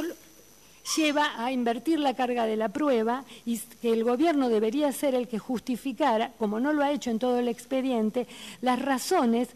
que puede tener, y fundadamente digo desde una perspectiva de un esquema de derechos, qué totalidad de derechos es lo que está cumpliendo que hace que este claramente sea regresivo. Por lo tanto, solicitamos, cabe reiterar, que se vuelva a la aplicación directa del artículo en todo lo que no fue rechazado por nuestra presentación. Muchas gracias. Bueno, a continuación, damos la intervención a la parte demandada por término de 20 minutos. Sí, gracias, señor presidente. Bueno, vamos a dividir la exposición en 2 aspectos. Primero, un muy sucinto análisis jurídico de la acción planteada y luego una explicación de los aspectos programáticos a cargo de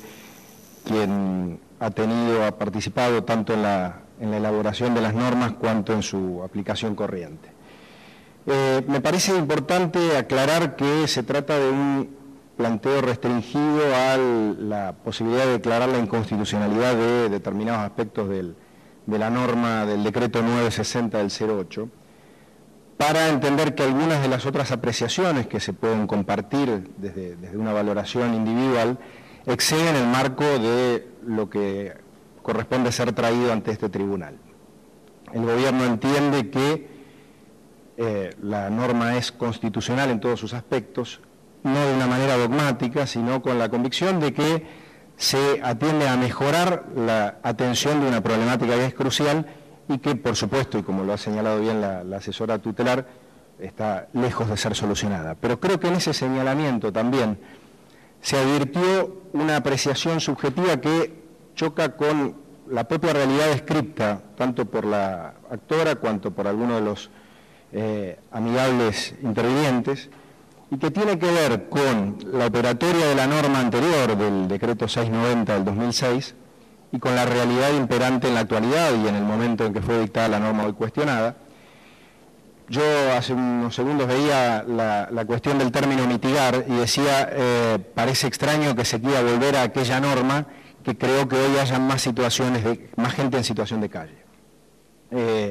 Entonces, pareciera evidente que esta problemática no ha sido resuelta por el decreto 690 y que se está utilizando una norma distinta, una que se cree mejor, más efectiva, a la hora de procurar una solución a un conflicto que es realmente muy serio y que se comparten los diagnósticos desde ese punto que ha dado tanto la asesoría como las otras partes preopinantes. Para hablar de la cuestión específicamente de la declaración de inconstitucionalidad,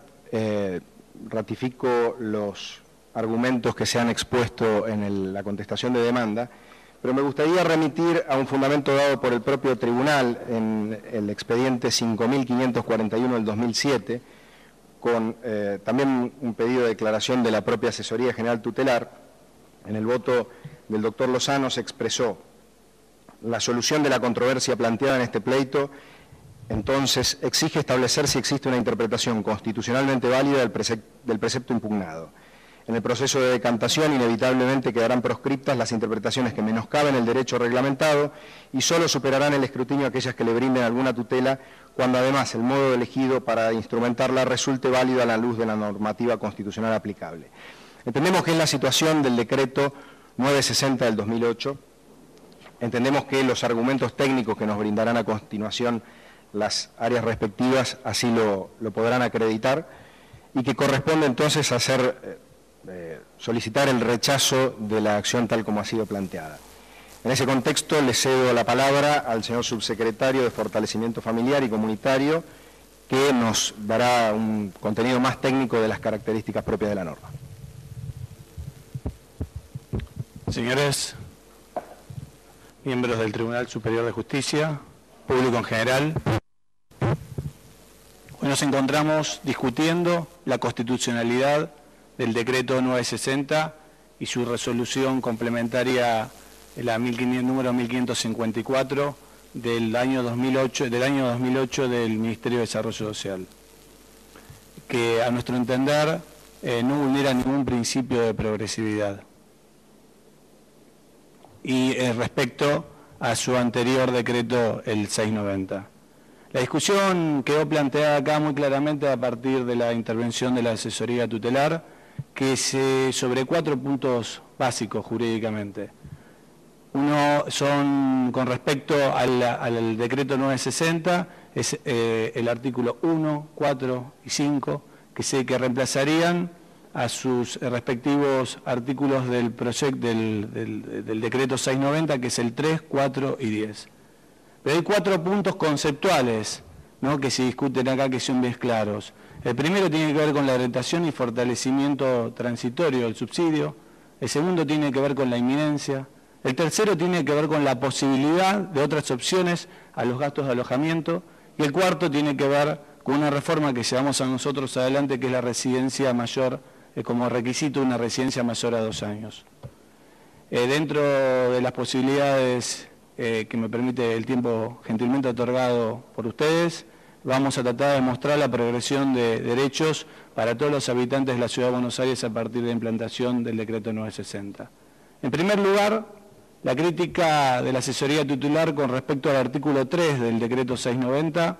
bueno, parte a partir de la derogación del artículo 3 del decreto 690, que hablaba del otorgamiento de un subsidio a la gente en situación de calle y una orientación determinada específicamente a lo habitacional. Cabe aclarar que en el momento que se estaba entregando estos subsidios, eran específicamente 10 cuotas de 450 pesos por mes. Se atendía o se subsidiaba en el año 2007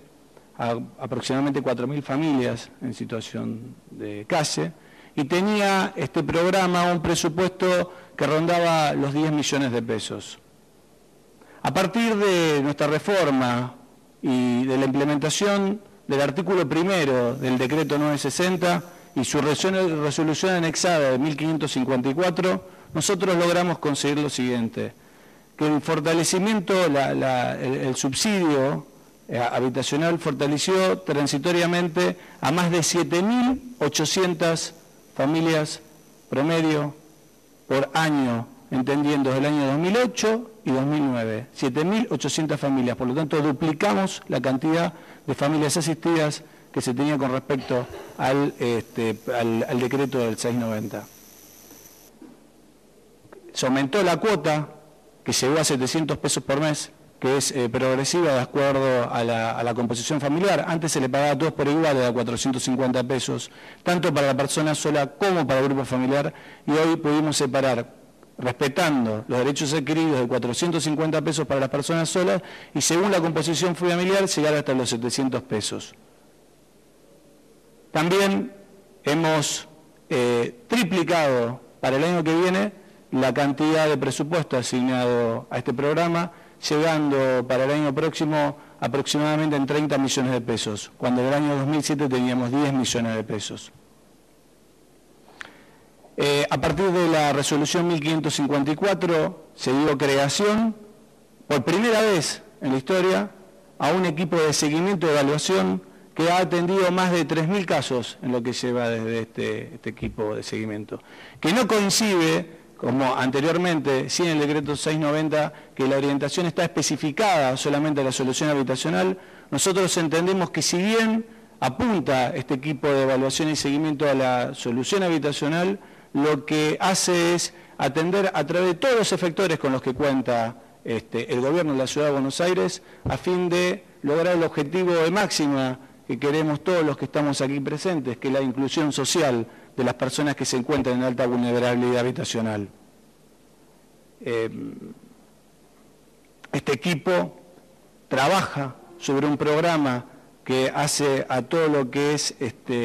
no solo en calidad asistencial, sino en calidad promocional, revinculando sociolaboralmente a cada uno de estos integrantes de la familia. Los capacitamos para el trabajo, los fortalecemos para que participen en cooperativas de trabajo, los hacemos integrar también a partir de microemprendimientos sociales, vinculamos con economía social, los vinculamos con la capacitación que tiene toda el área de educación, con el área de producción del gobierno de la ciudad. En sí, tratamos de generar todas las oportunidades que puede otorgar el Estado, a fin de que personas puedan elegir el mejor camino a fin de incluirse socialmente.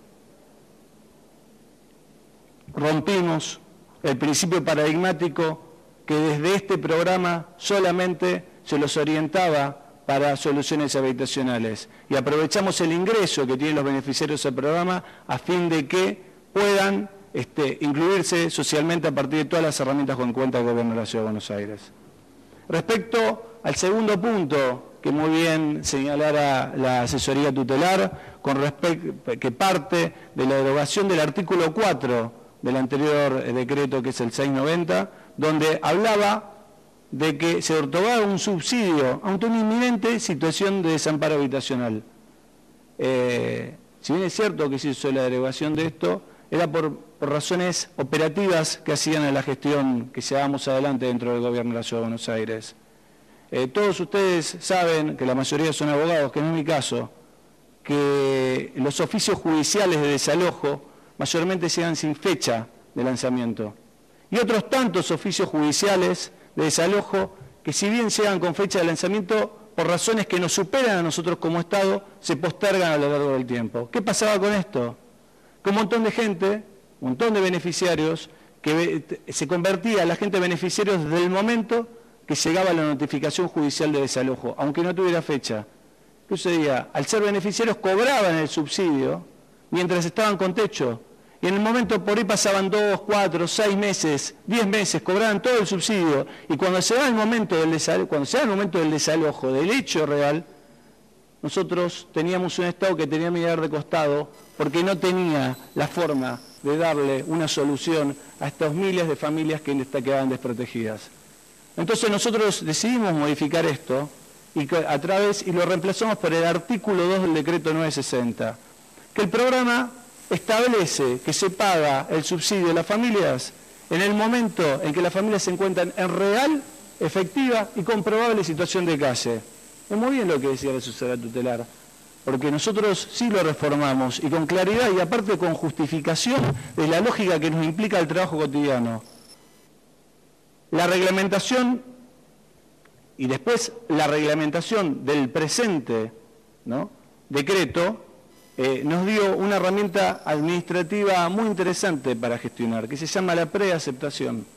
del subsidio. Esta preaceptación del subsidio implica que nosotros como Estado tenemos la responsabilidad indelegable de atender a las familias antes de ser desalojadas, haciendo relevamientos previos, generando todas las estrategias de atención de este equipo de seguimiento y evaluación a fin de que podamos incluir socialmente, resolver su problema habitacional. Y una vez que estas familias, que tienen que ser pobres, porque ese requisito es fundamental para ingresar bajo este programa no está dirigido a clase media, está dirigido a los sectores pobres, porque así está hecha la normativa. Y si estas personas son pobres y cumplen las normativas para ingresar al programa, se hace un acuerdo de preaceptación de ingreso. Entonces, una vez producido el desalojo, estas familias cobran inmediatamente su subsidio. Y lo que nosotros nos aseguramos es que a estas familias que más necesitan, a las familias que más necesitan ayudarlas en el momento que más lo necesitan, que es cuando se encuentran en la calle, no cuando se encuentran bajo techo, porque si no el Estado no tiene manera de ayudarla. Entonces nosotros entendemos que este artículo es progresivo y es absolutamente beneficioso para los beneficiarios con respecto al anterior, que es el artículo 4 del 690, porque nos permite tener una herramienta de gestión mucho más manejable, mucho más plástica, que permite solucionar la vida y darles una mejor salida a toda esta gente. Con respecto al tercer punto, también, que muy bien se llevaron el cuestionamiento, organizaciones que han participado acá, que nace a partir también de la derogación del artículo 10 del decreto 690, ¿no?, que habla sobre la entrega del subsidio, porque el 690 lo que plantea es que se decide una entrega del subsidio para gastos de alojamiento, se hacía autoentrega de subsidios para gastos supletorios al crédito hipotecario del IBC y también para algunas salidas definitivas. Nosotros entendimos que este artículo quedaba chico, era muy cerrado, era muy alambrado y nosotros quisimos hacerlo más grande y que sea más abarcativo para la comunidad. Por eso lo reemplazamos por el artículo 4 del 960. Y si bien es cierto que el único destino, planteamos nosotros, de este subsidio era para cubrir gastos de alojamiento, agregamos un concepto que a nosotros nos permitió superar en muchísimos casos absolutamente la crisis de familias individuales y de muchas familias, que es el concepto de excepcionalidad. El concepto de excepcionalidad nos da las siguientes posibilidades que no teníamos antes. En primer lugar, seguimos asistiendo, ayudando a pagar las escrituras y gastos administrativos que parten de créditos hipotecarios que da el IBC. Lo seguimos asistiendo igual que antes, pero nos da la posibilidad, esta excepcionalidad, a través del equipo de seguimiento y evaluación, de poder dar también para gasto administrativo de escrituras de otros créditos hipotecarios que no son del IBC. Y también para dar adelantamiento de cuotas de terrenos o para reformas de casas que muchas veces les prestan a esta gente, le prestan casas mejorables para que tengan una vida más digna, para también adelantamiento de cuotas de alquiler, o todas aquellas necesidades que las familias nos vengan a nosotros a pedir y que nosotros podamos ir solucionándoles. La verdad es que este concepto de excepcionalidad a nosotros nos ha optimizado fundamentalmente la gestión para resolver situaciones imponderables en muchos casos de estos grupos altamente vulnerables que los atendemos en forma cotidiana. Por último, hay un cuestionamiento también a la derogación del artículo 11 del 690, ¿no? Donde se planteaba que para requisito para ingresar al programa era 1 año de residencia en la ciudad. Nosotros, a partir de la creación, de la reforma que llevamos adelante de este decreto, en el artículo que nace a partir del artículo 5 del decreto, no, yo ya termino, son 2 minutos más, que nace a partir del artículo 5 del decreto 960, nosotros hicimos las modificaciones pertinentes para que sea coincidente con otros programas de gran impacto a nivel nacional, como Ser Patria Grande. Y también hoy, lo que es asignaciones familiares, que si bien es posterior, piden el mismo tiempo de residencia que planteábamos nosotros. Y también de programas de la ciudad de Buenos Aires, que tienen un impacto enorme, que atienden a 60, 70 mil familias, como Ciudadanía Porteña, o Vivir en Casa, que piden 2 años de residencia en la ciudad. Nosotros lo hicimos a partir de eso, para ser coincidentes con otros programas. Pero entendíamos que no teníamos que vulnerar ningún derecho, porque nosotros no teníamos que vulnerar absolutamente ningún derecho constitucional anterior, dado por el decreto 690. ¿Y qué hicimos? ¿Qué hicimos a partir de eso? Garantizamos, a través de la resolución 1554, en su artículo 11, punto B, que todas las personas que cobren la cuota de emergencia,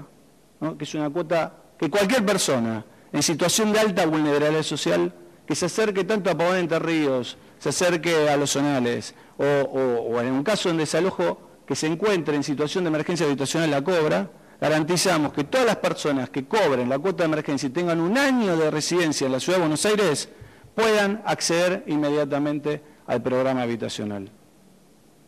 Esto tiene comprobación fáctica y estadística. De los 8.000 subsidios que entregamos, aproximadamente hasta la fecha, que podremos entregar unos más, aunque estamos finalizando fin de año, estamos llegando a fin de año, el 15% de los subsidios entregados, el 15% comprende a una población entre 2 años, menor a 2 años y mayor a 1 año de residencia en la Ciudad de Buenos Aires. Y de los 1.500 ingresos que hicimos a través del BAP, Buenos Aires Presente, que atiende a los sectores más vulnerables, atiende a todos los sin techos, un 30% de esa población que ingresó, estaríamos hablando 30%, casi 400 y pico de casos, tienen una residencia menor de 2 años y mayor a 1 año. O sea, seguimos sosteniendo los derechos adquiridos constitucionalmente a partir del decreto 690. En el convencimiento que me da en defender lo que creo que es justo y que lo que hicimos con pasión para resolver los problemas de la gente, es que agradezco la gentileza y el respeto con que se me ha escuchado, y también pido disculpas por adelantado si a partir de mi discurso y de mi pasión que pongo en explicar esto he ofendido a alguien. Así que nada, y dejo mi exposición concluida. Muchas gracias.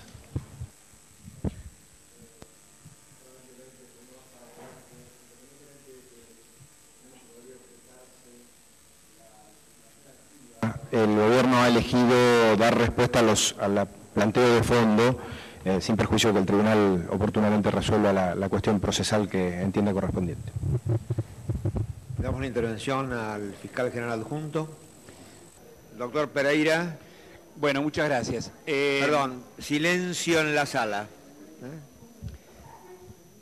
Precisamente, esta es una causa en la cual también intervengo sustituyendo al señor fiscal general. Desde hace más de 2 años que no estoy participando de las audiencias de esta índole, por lo cual es un reencuentro del día de hoy, pero habida cuenta de lo que señala el representante del gobierno de la Ciudad de Buenos Aires, quiero dejar a salvo una postura personal, porque yo también soy fiscal y como fiscal actúo en defensa de la legalidad. Y procuro, como dice la ley 1903, o por lo menos lo intento, que la actuación de la justicia sea en defensa de la legalidad. Efectivamente, creo que el Ministerio Público tutelar en este momento carece de legitimación activa para plantear la acción declarativa de inconstitucionalidad. Y esto lo digo más allá de la valoración que la norma o la normativa en su conjunto vigente pueda significar desde mi punto de vista. ¿Por qué lo digo? Porque el artículo 29 de la ley 1903, en su inciso 2, señala que el fiscal general posee legitimación para plantear la acción declarativa de inconstitucionalidad. Los artículos 26, 36 y 46, que son los correlativos a la Defensoría Pública y a la Asesoría Tutelar, carecen de dicha facultad. Cierto es que el artículo 18, inciso 4 de la Ley 402 otorga esa facultad, pero hay un viejo principio del derecho que dice que ley posterior deroga ley anterior y ley especial deroga ley general. Ambos dos se hayan reunidos en mi criterio en esta situación. No se me escapa que se ha admitido en su oportunidad la legitimación de la señora asesora tutelar, por lo cual conozco los principios también de preclusión procesal,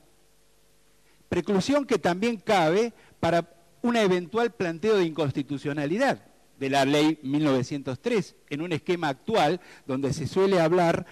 hay una elaboración reciente de los constitucionalistas más modernos que hablan de inconstitucionalidad por omisión, que el tribunal seguramente conoce habida cuenta de la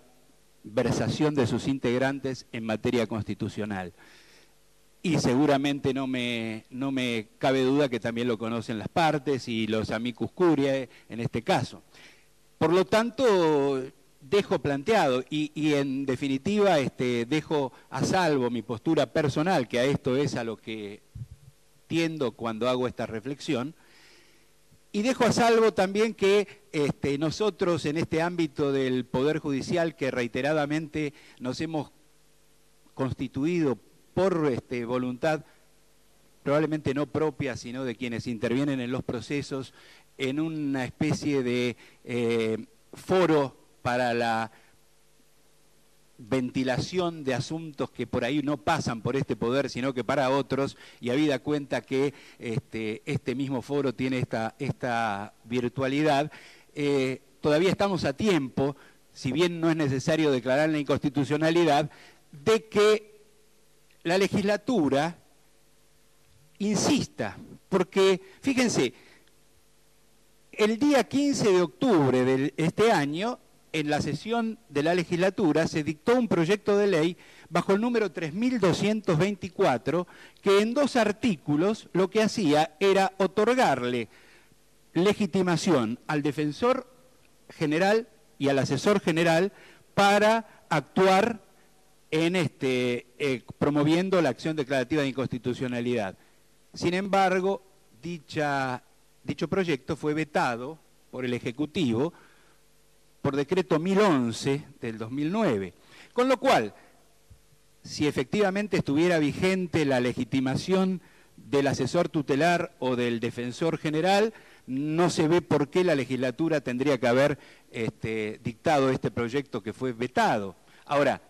ese veto puede revertirse si la legislatura aplica su posición de insistencia en este tema. Si a mí me preguntan, y ahora sí hago una apreciación valorativa, cuando se me sugirió, mejor dicho, no sé si me sugirió, cuando se me pidió opinión de parte de algunos legisladores, en ocasión de que yo estuve a cargo de la Fiscalía General allá por el año 2005, cuando se estuvo gestando la Ley 1903,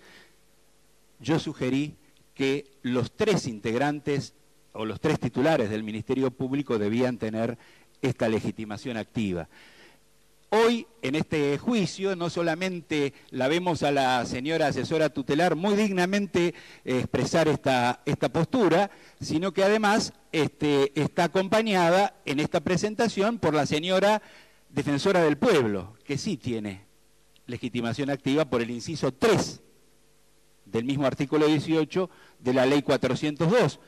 artículo que ni directa ni indirectamente ha sido nunca modificado. Por lo tanto, esta presentación, desde mi punto de vista,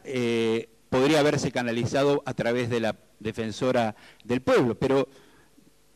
todo lo que no ocurrió no podemos ya modificarlo. Y lo que no hice en su momento tampoco lo puedo hacer ahora, más que dejar a salvo la postura que señalo. Como digo, sería bueno que se revisara esta normativa vigente. Y la segunda aclaración que quiero hacer es que en todas las oportunidades en que a mí me ha tocado intervenir, tanto en acciones declarativas de inconstitucionalidad como en todas las otras acciones en las cuales el Tribunal Superior es competente, y que han sido motivadas por la intervención de algunos otros ámbitos del Ministerio Público, así lo llama la Ley 1903, tanto sea la defensa como la asesoría tutelar, he invocado el artículo 4 de la Ley 1903, en el cual se hace referencia al principio de unidad de actuación. Principio que artículo, mejor dicho, que en su párrafo final dice que cada uno de los integrantes en su actuación representa al Ministerio Público en su conjunto. Por lo tanto, atendiendo a este criterio de unidad de actuación, donde hay una especificidad de funciones que son inherentes a la tarea que desarrolla el Ministerio Público Tutelar, creo que el Ministerio Público Fiscal poco es lo que puede decir o aportar. Y por lo tanto siempre me he apartado diciendo que por el principio de unidad de actuación, la única intervención que a este Ministerio Público Fiscal eventualmente le correspondía era todo lo relativo a cuestiones de competencia o de constitucionalidad, si así se hubieran planteado. De tal suerte que yo poco es lo que voy a decir al respecto, porque además advierto que lo que fue expresado en los planteos que cada una de las partes, los amigos Curia y el Ministerio Público expresaron oportunamente, no ha tenido mayor modificación en esta audiencia. Y cierto es que vengo a representar al señor Fiscal General y por lo tanto a sostener el dictamen que en su oportunidad el señor Fiscal General ha expresado en esta causa, más allá de las convicciones personales que, como digo, dejo a salvo y realmente mantengo con absoluta convicción de que estoy ejerciendo la función en el ámbito de las competencias propias del Ministerio Público Fiscal. Esto es todo cuanto tengo que decir. Muchas gracias. En primer lugar, notificamos a las partes que el tribunal dictará sentencia dentro de los 80 días a través de una aplicación analógica extensiva de lo dispuesto en el artículo 31 de la Ley 402, que contempla expresamente el plazo para resolver los recursos de inconstitucionalidad y no las acciones declarativas.